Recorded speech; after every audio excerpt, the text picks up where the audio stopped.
Hello दोस्तों, मैं Rizwan Saifi and उम्मीद करता हूँ कि आप सब लोग ठीक होंगे। इस वीडियो में बेसिकली मैं डिस्कस करूँगा about proprietorship and OPC company registration. ठीक है। बेसिकली सिंगल ओनरशिप में अगर आप कंपनी को स्टार्ट करने का प्लान कर रहे हो तो इंडिया में सिर्फ दो ही ऑप्शन है। First is proprietorship, second is OPC registration, right. इन दोनों रजिस्ट्रेशन में से ही आपको फाइनलाइज करना होता है कि कौन सा रजिस्ट्रेशन कराना है। ठीक है। तो इन रजिस्ट्रेशन को कराने के लिए बहुत सारे फैक्टर्स होते हैं जो सभी को कंसीडर करने चाहिए। तो इस वीडियो में बेसिकली मैं उन्हीं सभी फैक्टर्स में डिटेल में बात करूंगा। एंड मैंने इस वीडियो में डिस्कस किया है कि प्रोप्राइटरशिप क्या है, ओपीसी के बारे में आपको बताएंगे एंड इन दोनों का हम कंपैरिजन भी करेंगे एंड इसका टैक्सेशन पॉइंट ऑफ व्यू से भी आपका डिस्कशन क्या होगा। एंड लास्ट में मैं कंक्लूड करूँगा कि कौन सा रजिस्ट्रेशन आपके लिए बेस्ट हो सकता है। देखिए, अगर मैं बात करूं कि proprietorship registration and OPC registration क्या होता है, देखिए ये दोनों में सिंगल जो कॉमन चीज़ है वो 1% single ownership, right. Single ownership दोनों में कॉमन है। दोनों में देखिए, अगर मैं प्रोप्राइटरशिप की बात करूं तो प्रोप्राइटरशिप का मतलब स्पेशल कोई रजिस्ट्रेशन नहीं होता है। ठीक है। इसमें बेसिकली अगर आप प्रोप्राइटरशिप में बिजनेस स्टार्ट कराना चाहते हो तो बिना किसी रजिस्ट्रेशन के कर सकते हो। जैसे आपने देखा होगा कि कोई किराना स्टोर, सैलून हो गया आपका, कोई रिपेयरिंग सेंटर, इस टाइप की जो लोकल में शॉप्स होती हैं वो बिना किसी रजिस्ट्रेशन के ओपन हो जाती हैं। तो उनको बेसिकली हम प्रोप्राइटरशिप कंपनी बोलते हैं। ठीक है। जो विदाउट रजिस्ट्रेशन भी स्टार्ट हो सकती है, राइट। उसके लिए प्रोप्राइटरशिप में बिजनेस करने के लिए कोई स्पेशल रजिस्ट्रेशन नहीं चाहिए होता है। बट किसी को अगर 1% कंपनी में काम करना है तो उसको रजिस्ट्रेशन मैंडेटरी होता है, राइट। रजिस्ट्रेशन मतलब कराना ही पड़ेगा, तभी वो रजिस्टर हो सकती है। बट प्रोप्राइटरशिप को रजिस्टर कराना मैंडेटरी नहीं है। अगर कोई साइड में रजिस्ट्रेशन ले लेते हैं, लाइक किसी का मतलब बिजनेस ज़्यादा है एंड उसको जीएसटी रजिस्ट्रेशन की रिक्वायरमेंट है तो वो जीएसटी में रजिस्टर कर सकता है। ठीक है। तो अगर उसने जीएसटी रजिस्ट्रेशन ले लिया तो उसकी प्रोप्राइटरशिप रजिस्टर्ड मानी जाएगी। अगर जीएसटी रजिस्ट्रेशन नहीं लिया, बिजनेस कम था, तो वो विदाउट रजिस्ट्रेशन प्रोप्राइटरशिप को चला सकता है, राइट। एंड सेम वे में जैसे रेस्टोरेंट होते हैं छोटे, ठीक है, उनका बिजनेस बहुत ज़्यादा नहीं है तो उनको बेसिकली जीएसटी की रिक्वायरमेंट नहीं है। ठीक है। तो विदाउट जीएसटी वो रेस्टोरेंट को रन कर सकते हैं। बट फूड बिजनेस के लिए एफएसएसआई मैंडेटरी होता है, एक रजिस्ट्रेशन होता है एफएसएसआई रजिस्ट्रेशन। तो उनको जस्ट एफएसआई रजिस्ट्रेशन लेके अपना बिजनेस स्टार्ट कर सकते हैं एंड इस केस में भी आपकी प्रोप्राइटरशिप रजिस्टर्ड मानी जाएगी। ठीक है। अगर मैं कंक्लूड करूँ, प्रोप्राइटरशिप का मतलब कोई स्पेशल रजिस्ट्रेशन नहीं है, इसका कोई स्पेशल रजिस्ट्रेशन नहीं होता। साइड में अगर आपकी रिक्वायरमेंट के हिसाब से कोई भी आप रजिस्ट्रेशन ले लेते हो तो आपकी प्रोप्राइटरशिप रजिस्टर्ड मानी जाती है। But in case of OPC आपको स्पेशल अपनी ओपीसी का रजिस्ट्रेशन कराना ही होगा। ठीक है। उसके बाद ही ओपीसी एग्जिस्टेंस में आएगी। देखिए, यहाँ मैं डिस्कस करूँगा बेसिकली प्रोप्राइटरशिप एंड ओपीसी में क्या डिफरेंसेस होते हैं। ठीक है। एंड यहाँ बेसिकली मैंने कुछ पॉइंट्स लिए हैं जिसके बेस पे मैं इन दोनों के डिफरेंसेस डिस्कस करूँगा। अगर मैं पहले डिफरेंस की बात करूँ, कंपनी स्टेटस, तो बेसिकली प्रोप्राइटरशिप में क्या होता है, ऑनर एंड कंपनी दोनों सेम पर्सन कंसिडर किए जाते हैं। एंड जब सेम पर्सन कंसिडर किए जाते हैं तो इट मीन्स क्या होता है, कंपनी का कोई स्पेशल आपका पैन नंबर या दूसरी चीज़ें अलॉट नहीं होती हैं। ठीक है। But in case of OPC इसमें ऑनर और कंपनी दोनों डिफरेंट पर्सन कंसिडर किए जाते हैं in the eyes of law. मैं अभी लॉ के हिसाब से बात कर रहा हूँ। ठीक है। एंड जब ये डिफरेंट पर्सन कंसिडर किए जाते हैं तो गवर्नमेंट इसको पैन भी देती है, कंपनी ओपीसी के नाम से एक नया आपको पैन भी मिलेगा। बट आपको प्रोप्राइटरशिप में जब सेम पर्सन कंसिडर होते हैं तो कोई कंपनी का अलग से पैन कार्ड भी नहीं बनता है। ठीक है। एंड ओपीसी में डिफरेंट पर्सन काउंट होते हैं, इसलिए ओपीसी का अलग पैन नंबर होता है एंड आपका जो ऑनर होंगे उनका अलग पैन नंबर होता है। सेकेंडली, अगर मैं लायबिलिटी की बात करूं तो बेसिकली लायबिलिटी से यहाँ मेरा मतलब है जो कंपनी को पे करना है, राइट। लेट्स सपोज प्रोप्राइटरशिप में क्या होता है, अनलिमिटेड लायबिलिटी होती है एंड ओपीसी में क्या होता है, लिमिटेड लायबिलिटी। इन दोनों में डिफरेंस क्या है। लेट्स सपोज आपकी कंपनी की नेटवर्थ है 1 CR। ठीक है। इट मीन्स कंपनी के पास 1 CR पड़ा हुआ है, चाहे वो बैंक में हो, कैश में हो या कंपनी के एसेट्स को अगर सेल करेंगे तो इस टाइप से टोटल 1 CR कंपनी के पास पैसा अवेलेबल है। ठीक है, टोटल। एंड लेट्स सपोज ऐसा होता है कि किसी भी रीज़न से, चाहे वो कोई कंपनी पे केस आ गया हो या कोई भी गवर्नमेंट ने पेनल्टी लगा दी हो, तो उस वजह से कंपनी पे लाइबिलिटी आ गई 2 CR की। लेट सपोज 2 CR की कंपनी पे लाइबिलिटी आ गई for any reason, and company के पास पड़ा हुआ है 1 CR। तो प्रोप्राइटरशिप में क्या होगा, जैसे अनलिमिटेड लाइबिलिटी है, तो अनलिमिटेड लाइबिलिटी का मतलब कंपनी से 1 CR रिकवर कर लिया जाएगा, एंड जो बैलेंस 1 CR बचा वो जो इसमें ऑनर होगा, प्रोप्राइटर उसको बोलते हैं टेक्निकली, ऑनर की पर्सनल एसेट्स से रिकवर किया जाएगा। इट मीन्स जो प्रोप्राइटर होगा उसके पास अगर कोई घर होगा, उसका कोई इन्वेस्टमेंट होगा, उसकी ज्वेलरी, मतलब कुछ भी उसके पास एसेट्स होगा, उससे रिकवर किया जाएगा। ठीक है, तो ये एक नेगेटिव पॉइंट है प्रोप्राइटरशिप में। बट ओपीसी में क्या होता है, लिमिटेड लाइबिलिटी। लिमिटेड लाइबिलिटी का मतलब है, लेट सपोज ये एग्जांपल मैं ओपीसी में लेता हूँ, ओपीसी में हमारा 1 CR पड़ा हुआ है, ठीक है, बट कंपनी पे क्लेम आ गया 2 CR का। तो इस केस में जो लिमिटेड लाइबिलिटी है, it means government maximum 1 CR company से रिकवर कर सकती है, कि बाकी जो 1 CR बचा तो वो इनके ऑनर से, जो ओपीसी में डायरेक्टर होगा, उससे रिकवर नहीं किया जाएगा। क्यों? क्योंकि उसको स्पेशल लाइबिलिटी का बेनिफिट मिलता है ओपीसी में। स्पेशल लाइबिलिटी का मतलब ये है कि कंपनी के पास जो भी पैसा है जस्ट उसी से मैक्सिमम रिकवरी हो सकती है, पर्सनल लाइबिलिटी डायरेक्टर की नहीं होती है, या ऑनर की पर्सनल लाइबिलिटी नहीं होती है यहाँ पे। ठीक है, थर्ड में सक्सेशन की बात करूँ। देखिए, सक्सेशन का मतलब क्या होता है कि इन केस आप ऑनरशिप ट्रांसफ़र करना चाहे फॉर एनी रीज़न, लाइक आपकी डेथ हो गई एंड आपका मतलब उस लायक नहीं है कि आप कंपनी चला सकते हो, ठीक है, तो इसमें क्या होता है प्रोप्राइटरशिप में, इसमें ओनरशिप ट्रांसफ़र नहीं होती है। मेरे पास बहुत टाइम कॉल आता है कि हाँ जी हमारे फादर के नाम से एक प्रोप्राइटरशिप चल रही है, एंड उनके बच्चे बोलते हैं कि अभी हम उसको चलाना चाह रहे हैं, तो इसको जस्ट हमारे पेन पे ट्रांसफ़र कर दो। सो प्रोप्राइटरशिप कांट बी ट्रांसफर्ड। ठीक है, सो ये बेसिकली ऑनर के साथ ही रहती है। ऑनर जब तक काम करने, ठीक है, जिस दिन वो काम छोड़ेंगे उनको अपने रजिस्ट्रेशन सारे सरेंडर करने पड़ेंगे, ये ट्रांसफ़र नहीं हो सकती है। ठीक है, बट ओपीसी क्या होता है, ओपीसी किसी दूसरे बंदे को ट्रांसफ़र हो सकती है। ठीक है, तो ये एक यहाँ पे बेनिफिट है ओपीसी में कि अगर आप चाहो अपनी नेक्स्ट जनरेशन को ओपीसी ट्रांसफ़र कर सकते हो। ठीक है, बट प्रोप्राइटरशिप में ऐसा नहीं कर सकते। प्रोप्राइटरशिप में आपको सारे रजिस्ट्रेशन पहले अपनी कैंसिल करने पड़ेंगे, फिर अपनी जो जनरेशन होगी आपकी नेक्स्ट जनरेशन, उसको सारे नए रजिस्ट्रेशन लेने पड़ेंगे। सो इससे क्या नेगेटिव पॉइंट हुआ, लेट सपोज आपने 40-50 साल काम किया प्रोप्राइटरशिप में, ठीक है, एंड आपकी नेक्स्ट जनरेशन अब उस काम को टेक ओवर कर रही है, तो प्रैक्टिकली तो देखो सभी को लग रहा है कि इतने टाइम से काम चल रहा है, बट जब अगर मैं पेपर फॉर्मेलिटीज़ की बात करूँगा तो आपको अपने रजिस्ट्रेशन कैंसिल कराने पड़ेंगे सारे, एंड आपके बच्चों को या जो भी होगा जिसको वो काम करना है उसको नया रजिस्ट्रेशन लेना पड़ेगा। सो अगर मैं कंक्लूड करूँ तो डॉक्यूमेंट में जो डेट ऑफ रजिस्ट्रेशन होगी वो पुराना जो टाइम था उसका कोई रेफरेंस नहीं होगा। ठीक है, but in case of OPC आप ओपीसी को ट्रांसफ़र कर सकते हो, तो इसमें क्या होता है रजिस्ट्रेशन कैंसिलेशन की ज़रूरत नहीं होती, सेम आपका सारा जो भी रजिस्ट्रेशन एंड ऑल वो दूसरे बंदे को ट्रांसफ़र हो जाते हैं, मतलब ऑनरशिप ट्रांसफ़र हो जाती है। ठीक है, देखिए अगर मैं फोर्थ पॉइंट रजिस्ट्रेशन कॉस्ट की बात करूं तो प्रोप्राइटरशिप नॉर्मली 2000 से आपकी रजिस्टर्ड हो सकती है, एंड इसमें डिपेंड करता है कि आपको दूसरे भी मे बी रजिस्ट्रेशन लेने पड़े। अभी मैं जो बात कर रहा हूँ नॉर्मली जीएसटी रजिस्ट्रेशन की बात कर रहा हूँ। ठीक है, अगर आपके लेट सपोज दूसरे भी रजिस्ट्रेशन एप्लीकेबल है, एफएसएसआई है और कोई, तो आपकी रजिस्ट्रेशन कॉस्ट बढ़ जाएगी, बट नॉर्मली 2000 से आप स्टार्ट कर सकते हो।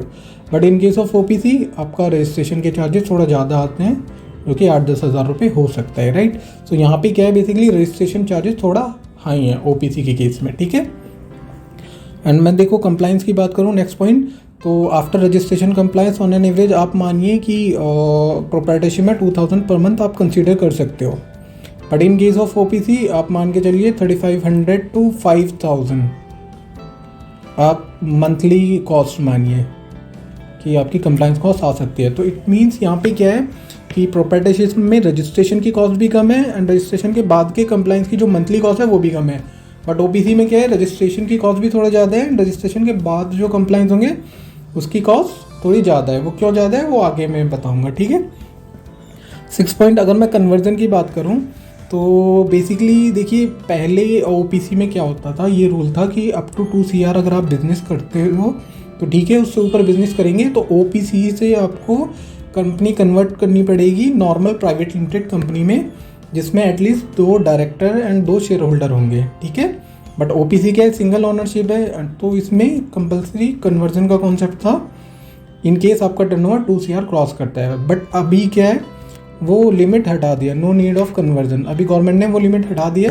इट मीन्स आज के डेट में आप OPC में भी कितना भी बिजनेस कर सकते हो, ठीक है। एंड सेम में प्रोप्राइटरशिप में भी कोई लिमिट नहीं है टर्नओवर स्पेसिफिक कि मैक्सिमम कितनी सेल कर सकते हो। यहाँ आप कितनी भी सेल कर सकते हो आज के डेट में, मतलब प्रोप्राइटरशिप में और OPC में। देखिए 7 पॉइंट नेम की अगर मैं बात करूँ, प्रोप्राइटरशिप में कोई नेम का प्रोटेक्शन नहीं मिलता है। लेट्स सपोज आपने एक कंपनी बनाई ABC सॉल्यूशन, ठीक है, जैसे आपने ABC सॉल्यूशन कंपनी का नाम रखा, ठीक है। तो प्रोप्राइटरशिप में बेसिकली क्या होता है, नेम का अप्रूवल अलग से अप्लाई नहीं होता है। सो जो भी आप नाम देते हैं वो उसी नाम से GST या दूसरे रजिस्ट्रेशन हो जाते हैं without any specific name approval. तो इट मीन जैसे आपने ये नाम लिया विदाउट एनी अप्रूवल, सो कोई भी बंदा कल को आके सेम नेम कॉपी कर सकता है। आप उसको ये नहीं बोल सकते कि इस कंपनी का नाम पहले से ही मैंने अपना रजिस्ट्रेशन ले रखा है इस नाम से, तो आप मत लो, ठीक है, क्योंकि हमें नेम का प्रोटेक्शन नहीं मिलता है। एंड मैं अगर OPC की बात करूँ, देखिए OPC में basically OPC private limited word आपकी कंपनी के नाम के साथ जुड़ के आएगा। लेट्स सपोज मैं ABC सॉल्यूशन का अगर एग्जांपल लूँ, अगर आप इसको OPC बनाएंगे तो ऐसा होगा ABC solution OPC private limited, ये आपका पूरा नाम आएगा, ठीक है।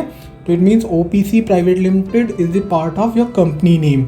एंड यहाँ पे अच्छी चीज़ है कि नेम का प्रोटेक्शन मिलता है, ठीक है। तो इस नाम से लेट सपोज आपने OPC बनाई ABC solution OPC private limited, अगर आपकी इस नाम से कंपनी OPC रजिस्टर्ड हो गई तो कल को कोई भी बंदा सेम नाम से OPC नहीं बना सकता है, ठीक है। तो यहाँ पे नेम का प्रोटेक्शन मिलता है, ये जो कि अच्छी बात है। 8 पॉइंट की अगर मैं बात करूँ, नॉमिनेशन, देखिए OPC में कोई नॉमिनेशन नहीं होता है। नॉमिनेशन का मतलब ये हो गया कि इन केस ऑफ मिसहैपनिंग कौन पेपर फॉर्मेलिटीज़ करेगा या मतलब मेन चीज़ कौन इस बिजनेस को टेक ओवर करेगा। तो जैसा मैंने ऊपर बताया कि प्रोप्राइटरशिप को कोई टेक ओवर नहीं कर सकता, तो इसमें नॉमिनेशन की ज़रूरत नहीं है। बट OPC को आप किसी को ट्रांसफ़र कर सकते हो या इन केस ऑफ मिसहैपनिंग कोई इसको टेक ओवर कर सकता है। तो वो कैसे होता है, जब हम OPC रजिस्टर्ड करते हैं तो OPC जैसे मैंने बताया सिंगल ओनरशिप है, तो जब हम OPC को रजिस्टर्ड करते हैं उस टाइम पे एक नॉमिनी की डिटेल जाती है, ठीक है। तो इट मीन्स जो मेन ओनर है उसकी डिटेल जाएगी, नॉमिनी मीन्स कल को इन केस मेन ऑनर को कुछ मिसहैपनिंग हो जाती है उसके साथ, तो कौन कंपनी को आगे चलाएगा, ठीक है। तो इट मीन्स OPC में एक नॉमिनी को ऐड किया जाता है at the time of registration. And इसमें देखिए डायरेक्टर की बात करूं तो प्रोप्राइटरशिप में डायरेक्टर का नहीं रहता है कुछ भी, इसमें बेसिकली ऑनर को प्रोप्राइटर बोलते हैं। तो आपने जैसे कहीं बोर्ड लोकल में जो शॉप्स होती हैं वहाँ बोर्ड देखे होंगे, तो वहाँ पे पर्सन के नाम के आगे प्रो करके लिखा होता है, तो उसका मतलब ये होता है प्रोप्राइटर। तो यहाँ पे जो वर्ड यूज़ होता है प्रोप्राइटरशिप में ऑनर के लिए वो प्रोप्राइटर होता है, ठीक है। But in case of OPC यहाँ पे देखिए हाँ दूसरा OPC में ये भी बेनिफिट है कि ऑनरशिप, तो देखिए ऑनरशिप का मतलब है कि कंपनी का मालिक कौन है, बट यहाँ पे कॉन्सेप्ट चलता है डायरेक्टर का। तो मिनिमम एक डायरेक्टर आप अपॉइंट कर सकते हैं और maximum 15।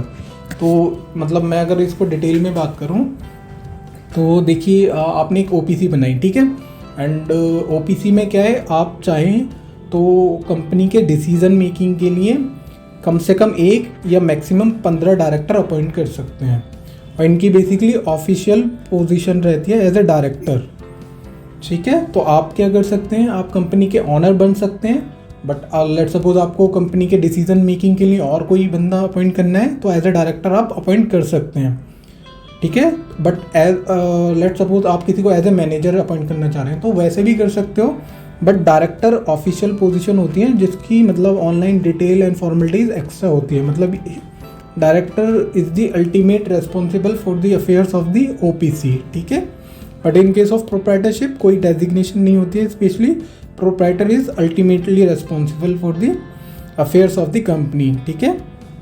And 10th point share holder की बात करूँ, देखिए प्रोप्राइटरशिप में कोई शेयर होल्डर का कॉन्सेप्ट नहीं होता है, जो प्रोप्राइटर होता है वही ऑनर है एंड वही मैनेजमेंट है, ठीक है। But in case of OPC जैसे मैंने ऊपर बताया कि आप 1 या मैक्सिमम 15 डायरेक्टर अपॉइंट करते हैं। डायरेक्टर कौन होते हैं, डिसीजन मेकिंग के लिए, ठीक है। एंड शेयर होल्डर की जैसे मैं बात कर रहा हूँ तो इसमें क्या है, शेयर होल्डर एक ही होगा क्योंकि सिंगल ओनरशिप की मैंने आपको पहले भी बताया था, ठीक है। तो इट मीन्स इसमें ये भी पॉसिबल है कि आप कंपनी के शेयर होल्डर मतलब जो ऑनर होंगे वो बन सकते हैं, एंड कंपनी चलाने के लिए आप डायरेक्टर और किसी को अपॉइंट कर सकते हैं। बट नॉर्मली क्या होता है, जो शेयर होल्डर होता है वो डायरेक्टर होते हैं, वो सेम ही पर्सन होते हैं। सो ये आपके पास ऑप्शन है बेसिकली ओपीसी में। देखिए नेक्स्ट अगर डिफरेंस की मैं बात करूँ, मैनेजमेंट, ठीक है। तो प्रोप्राइटरशिप में क्या होता है, जो ऑनर होता है वो सोल पर्सन है कंपनी को मैनेज करने के लिए, और कोई वो किसी को ट्रांसफ़र नहीं कर सके, ये नहीं बोल सकता कि मैं कंपनी को मैं नहीं चला रहा, वो रेस्पॉन्सिबल है, ठीक है। But in case of OPC board of director responsible होते हैं डिसीजन मेकिंग के लिए। तो लेट्स सपोज एग्जांपल लेता हूँ, आपने ओपीसी बनाई, उसमें आप डायरेक्टर नहीं बन गए, शेयर होल्डर बन गए। शेयर होल्डर मीन्स आप मालिक हैं कंपनी के, एंड आपने किसी थर्ड पर्सन को एज ए डायरेक्टर अपॉइंट कर दिया, क्योंकि मैंने बताया कम से कम एक या मैक्सिमम 15 डायरेक्टर आप बन सकते हो, किसी को बना सकते हो। तो कल को मान लो कंपनी में कोई डिफ़ॉल्ट हो गया या कोई कंप्लाइन नहीं हुआ, तो शेयर होल्डर की जगह डायरेक्टर उसमें रेस्पॉन्सिबल होंगे, क्योंकि director is responsible for decision making या कंपनी में टाइम टू टाइम सही तरीके से काम करने के लिए, ठीक है। एंड देखिए 12 पॉइंट में ऑडिट की बात करूं तो प्रोप्राइटरशिप में जनरली ऑडिट तब होता है जब टर्नओवर या सेल्स आपकी 1 CR क्रॉस होती है। तो इट मीन्स 1 CR से नीचे आपकी कोई टेंशन नहीं है, जस्ट नॉर्मल ITR फाइल होती रहती है। And in case of OPC इसमें बेसिकली स्टैट्यूटरी ऑडिट होता है, वो मैंडेटरी होता है, एंड ये बेसिकली एक चार्टर्ड अकाउंटेंट मतलब CA ही कर सकता है। जैसे मैंने आपको पहले बताया था कि ओपीसी में बेसिकली रजिस्ट्रेशन के बाद के कंप्लाइंस की जो फीस होती है वो ज़्यादा होती है। उसके ज़्यादा होने का रीज़न ही ये है कि यहाँ पे बेसिकली CA का इन्वॉल्वमेंट मैंडेटरी है, एंड CA का जब इन्वॉल्वमेंट किया गया है तो इट मीन्स इसमें बहुत सारे कंप्लाइंस लाइक आप अकाउंटिंग करेंगे, प्रॉपर रिकॉर्ड्स मेंटेन करेंगे, उस टाइप की चीज़ें ज़्यादा होती है, तो इसलिए इसमें कंप्लाइंस की कॉस्ट भी ज़्यादा होती है, ठीक है। But in case of proprietorship जैसे एक जनरल रिकॉर्ड मेंटेन करो, एंड ऑडिट 1 CR से क्रॉस होगा सेल्स या टर्नओवर तो कराना पड़ेगा, but in case of OPC आपको कराना ही कराना है। तो ये देखिए एक तरीके से आपके लिए नेगेटिव पॉइंट है क्योंकि खर्चा ज़्यादा हो रहा है।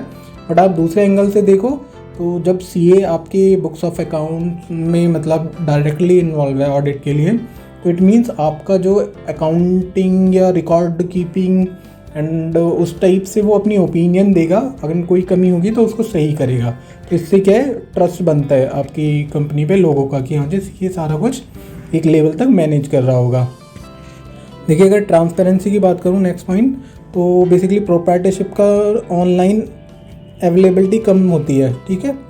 मतलब लेट्स सपोज आपने GST लिया, ठीक है, तो GST से तो आपकी प्रोप्राइटरशिप रजिस्टर्ड हो गई, बट जैसा कि मैंने बताया कि प्रोप्राइटरशिप बेसिकली अनरजिस्टर्ड भी हो सकती है। जैसे कोई सैलून लोकल में होता है वो बिना कोई रजिस्ट्रेशन के स्टार्ट कर लेते हैं, तो जब उन्होंने बिना रजिस्ट्रेशन के स्टार्ट कर लिया तो इट मीन्स अगर कोई उनको ऑनलाइन सर्च करेगा तो ट्रांसपेरेंसी है ही नहीं किसी गवर्नमेंट साइट पे कि हाँ जी ये बंदे भी प्रोप्राइटरशिप चला रहे हैं, कंपनी चला रहे हैं। तो इसमें क्या होता है, ट्रांसपेरेंसी लो होती है। But in case of proprietorship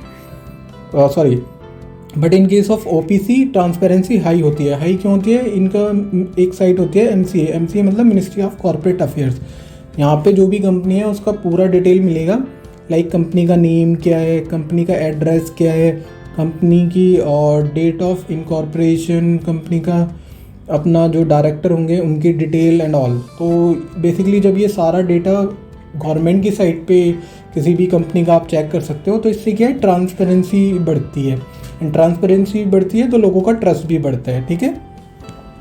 14 point अगर मैं लिक्विडेशन या फिर क्लोजर की बात करूं, सो प्रोप्राइटरशिप क्या है, बेसिकली जो प्रोप्राइटर होगा ओनर, उसकी डेथ के केस में ये क्लोज हो जाती है, ठीक है। इससे आगे कैरी नहीं किया जा सकता है। एंड बाकी अगर ओपीसी को क्लोज करना है तो वो बेसिकली उसके लिए लीगल प्रोसेस है, तभी क्लोज हो सकती है, ठीक है। अदरवाइज ये ओपीसी आपकी चलती ही रहेगी जब तक कि आप इसको स्पेशली क्लोज नहीं कराओगे। बट प्रोप्राइटरशिप में क्या है, जहाँ डेथ हुई ये अपना क्लोज हो गया, ये आगे नहीं बढ़ सकती। बट ओपीसी को आप चलाते रहो, 100 साल 200 साल चलती रहेगी, अनटिल अनलेस आप लीगली इसको बंद नहीं कराते हैं, ठीक है। देखिए 15 पॉइंट पैन नंबर है। प्रोप्राइटरशिप में जैसे मैंने स्टार्टिंग पॉइंट बताया था, owner and company same person रहते हैं, तो इसलिए इनको स्पेशल पैन कार्ड अलॉट नहीं होता है प्रोप्राइटरशिप में। बट ओपीसी अलग पर्सन है in the eyes of law, तो इनको नया पैन कार्ड अलॉट होता है ओपीसी में, ठीक है। एंड इनकम टैक्स रेट की बात करूँ, टैक्स रेट यहाँ पे बेसिकली स्लैब रेट होता है। स्लैब रेट का मतलब इनको बेसिकली आज की डेट में अगर मैं बात करूँ तो 2.5 लाख तक नील टैक्स है, एंड नेक्स्ट 2.5 तक लेट सपोज 5% है, फिर उसके बाद 20% है, ऐसे मतलब बढ़ता है टैक्स रेट। 2.5 लाख तक कोई टैक्स नहीं। But in case of OPC basically ये प्राइवेट लिमिटेड कंपनी होती है, एंड इसमें अगर कोई प्रॉफिट होगा, ठीक है, तो उस पर फ्लैट 25 से 30% टैक्स लगेगा। लेट सपोज अगर 100 रुपये भी कोई प्रॉफिट होगा तो उस पर 25 से 30% आपको टैक्स देना ही पड़ेगा, चाहे 100 रुपये हो चाहे प्रॉफिट कितना भी हो, ठीक है। तो यहाँ पे टैक्स देना ही देना है। बट प्रोप्राइटरशिप में क्या अच्छी बात है कि 2.5 लाख तक कोई टैक्स नहीं है। बट ओपीसी में नेगेटिव पॉइंट ये है कि आपको प्रॉफिट पे टैक्स देना ही देना है। वो अलग बात है कि स्टार्टिंग में कंपनी को प्रॉफिट नहीं होता है क्योंकि खर्चे हमारे ज़्यादा होते हैं, ठीक है। 17 पॉइंट की अगर मैं बात करूँ आईटीआर, तो जैसा कि मैंने पहले बताया कि यहाँ पे owner plus company same person है, एंड प्रोप्राइटरशिप का कोई स्पेशल पैन कार्ड भी नहीं होता है। तो इसलिए क्या होता है, जो इंडिविजुअल पर्सनल इनकम है एंड प्लस जो कंपनी की इनकम है वो बेसिकली क्लब ऐड कर देते हैं जब हम आईटीआर फाइल करते हैं, ठीक है। तो सिंगल आईटीआर फाइल होती है, तो सिंगल आईटीआर फाइल होगी, उसमें मतलब बिजनेस की भी इनकम आ जाएगी और जो प्रोप्राइटर होगा उसकी पर्सनल इनकम भी आ जाएगी, तो दोनों को क्लब करके सिंगल आईटीआर फाइल हो जाती है यहाँ पर। But in case of OPC company की आईटीआर अलग जाती है एंड जो ऑनर होगा उसकी आईटीआर अलग जाती है, तो इट मीन्स 2 आईटीआर फाइल करते हैं ये लोग। जीएसटी की देखो बात करूँ तो जीएसटी में कोई फ़र्क नहीं है, मतलब जो रेट यहाँ पे होगा सेम अपना ओपीसी में होगा, तो जीएसटी रेट में कोई फ़र्क नहीं आता है, चाहे आप प्रोप्राइटरशिप खोलो एंड ओपीसी। देखिए अगर मैं लॉ की बात करूँ प्रोप्राइटरशिप का, जैसे मैंने बताया कोई स्पेशल रजिस्ट्रेशन नहीं होता है।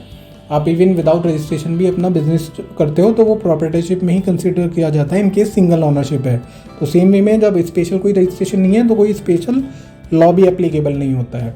एंड टाइप ऑफ रजिस्ट्रेशन पे कभी डिपेंड करता है कि आप पे कौन से लॉ एप्लीकेबल होंगे। इन केस आपने कोई रजिस्ट्रेशन लिया हुआ है, लेट सपोज आपने जीएसटी लिया हुआ है तो आप पे जीएसटी के लॉ एप्लीकेबल होंगे। इन केस आपने फूड लाइसेंस ले लिया तो फूड लाइसेंस के लॉ एप्लीकेबल होंगे, बट प्रोप्राइटरशिप का कोई स्पेसिफिक लॉ नहीं है, ठीक है। बट मैं ओपीसी की बात करूं तो ओपीसी बेसिकली कंपनीज एक्ट 2013 के थ्रू गवर्न होती है। इट मीन्स इसका रजिस्ट्रेशन के बाद की क्या फॉर्मेलिटीज़ हैं, कंपनी कैसे बंद होगी, सब कंपनीज एक्ट 2013 के थ्रू डिसाइड होगा। देखिए अगर मैं वैसे करूं जस्ट नॉर्मल की कंक्लूड, तो बेसिकली अगर आपका लिमिटेड बजट है एंड आपका कोई एक्सपेंशन का बहुत ज़्यादा प्लान नहीं है तो आप प्रोप्राइटरशिप में जा सकते हो। बट इन केस आपका हायर बजट है, बजट थोड़ा बढ़ा सकते हो, ठीक है, क्योंकि रजिस्ट्रेशन कॉस्ट ज़्यादा है, रजिस्ट्रेशन की बात की आपकी कॉस्ट ज़्यादा होती है, एंड प्लस आपका ओपीसी में कस्टमर ट्रस्ट बढ़ता है तो वो भी एक फैक्टर आपको कंसिडर करना है, एंड एक्सपेंशन का प्लान अच्छा है तो आप फिर ओपीसी में जा सकते हो। इसी चीज़ को मैंने डिटेल में डिस्कशन नेक्स्ट पेज पे किया है। सो बेसिकली देखिए मैंने इतने सारे पॉइंट डिस्कस किए हैं तो मुझे लगता है कोई भी एक लेमैन बेसिकली कंफ्यूज हो सकता है कि क्या करना है क्या नहीं, बट स्टिल मैंने जो मोस्ट इम्पोर्टेंट पॉइंट है यहाँ पे समराइज़ किए हैं जस्ट फाइनल डिसीजन के लिए। देखिए आपको पहले ये डिसीजन लेना है कि आपका जो बिज़नेस प्लान है वो लॉन्ग टर्म है या शॉर्ट टर्म। अगर आपका लॉन्ग टर्म प्लान है लाइक आपको 2-3 साल या आगे करना ही करना है, चाहे क्योंकि देखो 2-3 साल में प्रॉफिट लाना बहुत ही मुश्किल है, अगर आ जाता है तो बहुत अच्छी बात है, अदरवाइज आप सर्वाइव कर पाते हैं तो बहुत अच्छा है। तो अगर आपका लॉन्ग टर्म है कि मुझे एनी हाउ ये बिज़नेस करना है, ठीक है, तो आप पहले ये टिक कर लीजिए कि लॉन्ग टर्म है या शॉर्ट टर्म प्लान है आपका, ठीक है। फिर सेकंड आप देखिए कि फंड अवेलेबिलिटी, अगर आपका budget 3,000 to 5,000 per month allowed करता है एक्सपेंसेस मतलब कंप्लाइंस के, आप 3,000 से 5,000 रुपये महीना कंप्लाइंस के बियर कर सकते हैं, हाँ या ना आप बना लीजिए लिस्ट, ठीक है। एंड थर्ड आपको देखना है कि रिक्वायरमेंट ऑफ कस्टमर। देखिए अगर आप कस्टमर ओपीसी देख के ट्रस्ट बढ़ता है या आपको लगता है कि बिज़नेस बढ़ेगा, क्योंकि प्रोप्राइटरशिप का कोई ट्रांसपेरेंसी नहीं होती है, ना ही ऑनलाइन डिटेल होती है, बट ओपीसी का ऑनलाइन सारा डेटा होता है। अगर आपके कस्टमर को इससे फ़र्क पड़ता है तो आप यस या फिर नो में इसको लिख सकते हैं अपने बात, ठीक है। And fourth point liability protection, अगर आपको लगता है जैसे ओपीसी में लिमिटेड लायबिलिटी होती है मैंने बताया, तो अगर ये भी आपके लिए इम्पोर्टेंट है तो अगेन आप इस पॉइंट को भी यस या नो कर लीजिए। एंड नेम प्रोटेक्शन भी आपके लिए मैटर करता है, ठीक है, यस एंड नो इसको भी कर लीजिए पॉइंट को अपने हिसाब से। सेपरेट एंटिटी, देखिए इवन आपकी डेथ के बाद भी आप चाहते हैं ये बिज़नेस कोई कैरी करे, तो इसमें भी फिर यस एंड नो कर लीजिए। अगर देखिए आपके मैक्सिमम मतलब जो भी ऑप्शन है उसमें यस आता है, ठीक है, कि आप इंटरेस्टेड हैं, तो उस केस में ओपीसी आपके लिए बेस्ट ऑप्शन है, ठीक है। अदरवाइज प्रोप्राइटरशिप बेस्ट ऑप्शन है। क्यों? क्योंकि इसमें फाइनेंशियल बर्डन नहीं है कोई, ठीक है, मतलब बहुत लिमिटेड बजट के साथ आप स्टार्ट कर सकते हो। सो मैं कंक्लूड कर रहा हूँ, बिजनेस प्लान लॉन्ग टर्म है एंड प्लस फंड आप 3 से 5 हज़ार रुपये खर्च कर सकते हो। सो एंड आपके कस्टमर को ओपीसी ज़्यादा मतलब पसंद आती है रजिस्ट्रेशन के टाइप में, उससे आपका बिजनेस बढ़ेगा। एंड लाइबिलिटी आप चाहते हैं कि हमारी लाइबिलिटी लिमिटेड रहे, कल को कोई मतलब मिसहैपनिंग के केस में आपको पर्सनली लाइबल नहीं होना पड़े। एंड आप चाहते हैं आपकी कंपनी का नेम भी कोई कॉपी नहीं करे। एंड आप चाहते हो कि आपकी डेथ के बाद भी आपका बिजनेस कोई टेक ओवर करे या चलाए, आपके बच्चे जो भी नेक्स्ट जनरेशन होगी, तो उस केस में OPC is the best option. Otherwise आप प्रोप्राइटरशिप चला सकते हो अगर आपका शॉर्ट टर्म प्लान है। होता है ना कि जस्ट मैं टेस्ट कर रहा हूँ कि मुझे जस्ट फॉर्मेलिटी के लिए एक रजिस्ट्रेशन चाहिए, अगर चल गया तो बहुत अच्छी बात है। इन फ्यूचर आप अपनी ओपीसी खोल सकते हो। एक बार अगर आप प्रोप्राइटरशिप में बिजनेस करके उसको रन कर लेते हो, आपका रनिंग में आ जाता है, देन आप बाद में प्रोप्राइटरशिप से ओपीसी बना सकते हो। बट ओपीसी जब बनाएंगे तो रजिस्ट्रेशन उसी डेट के मिलेंगे आपको, ठीक है। सो आई होप ये वीडियो आपको अच्छा लगा होगा। Thank you for watching this video. In case आपकी कोई डाउट्स हैं तो आप मुझे कमेंट करके पूछ सकते हैं, या फिर हमारी ईमेल आईडी या व्हाट्सएप पर मुझे व्हाट्सएप कर सकते हैं। Thank you for watching this video.